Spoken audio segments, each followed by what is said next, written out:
बातमी बारामतीतून बारामतीत बहुजन समाजाच्या नेत्यांचं आंदोलन सुरू आहे। नगरपालिकेत जाण्याचा रस्ताच अडवलाय। बारामती नगराध्यक्ष आणि मुख्याधिकाऱ्यांच्या विरोधात आक्रमक झाले। डॉक्टर बाबासाहेब आंबेडकरांचा अपमान केल्याचा आरोप आंदोलनकर्त्यांनी केलेला आहे।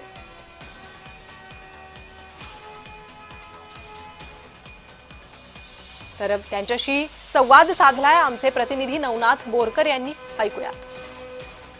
या संदर्भात आपण यांच्याशी बातचीत करणार आहोत। नेमकं काय तुमचं म्हणणं आहे? तुम्ही आज गेटच्या समोर बसलेला आहात। काल 26 जानेवारी 2024 लोकशाही गणतंत्र दिवस होता भारत देशाचा, आणि त्या दिनी परमपूज्य डॉक्टर बाबासाहेब आंबेडकरांचा फोटो तिथं लावण्यात पाहिला आणि संविधानाची प्रिअम्बल न वाचता कार्यक्रम एकदम थोडक्या मोडक्या पद्धतीमध्ये उरकून सर्व प्रशासन तिथं पळून गेलं। आणि हे जात असताना काही भीमसैनिकांनी त्यांना अडवलं आणि सांगितलं की परमपूज्य डॉक्टर बाबासाहेब आंबेडकरांचा फोटो तिथं लावा।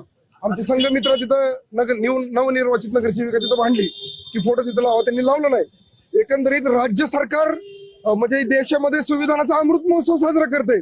राज्य सरकारनं अजित पवार असं म्हणतात की बजेटच्या एकूण 5% रक्कम आम्ही संविधानाच्या प्रचार प्रसारासाठी सादर करू। नगरपालिकेला संविधान अमृत महोत्सव साजरा करण्यासाठी 10 कलमाचा कार्यक्रम शासनाने दिलेला आहे। संविधान त्यातला एक पण कार्यक्रम या पंकज भुसे आणि सचिन सातव यांनी घेतलेला नाही। आणि असं असताना 2020 साली एक शासन परिपत्रक आलं आणि त्याच्यामध्ये असं सांगण्यात आलं की 26 जानेवारी साजरी होत असताना संविधानाच्या प्रिअम्बलचं वाचन करावं, कारण संविधान आहे तरच देश स्वतंत्र आहे का। ह्याच तुम्हाला एक उदाहरण देतो की 26 नोव्हेंबर 1947 रोजी इंडिया इंडिपेंडन्सी ऍक्ट 1947 हा रद्द झाला। म्हणजे तोपर्यंत भारत आपला स्वतंत्र नव्हता। शेवटचा लॉर्ड माउंटबॅटन हा त्याच्यावरती किंग होता भारतावरती।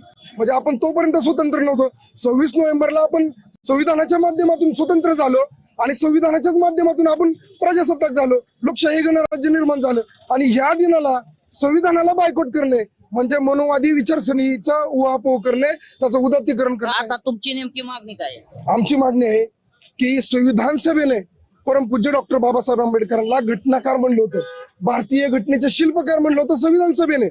मग त्या परमपूज्य डॉक्टर बाबासाहेब आंबेडकरांचा अपमान सांगून देखील यांनी नाकारला। हा संविधानाचा अपमान आहे, हा त्या संविधान सभेचा अपमान आहे, हा राष्ट्रद्रोह आहे।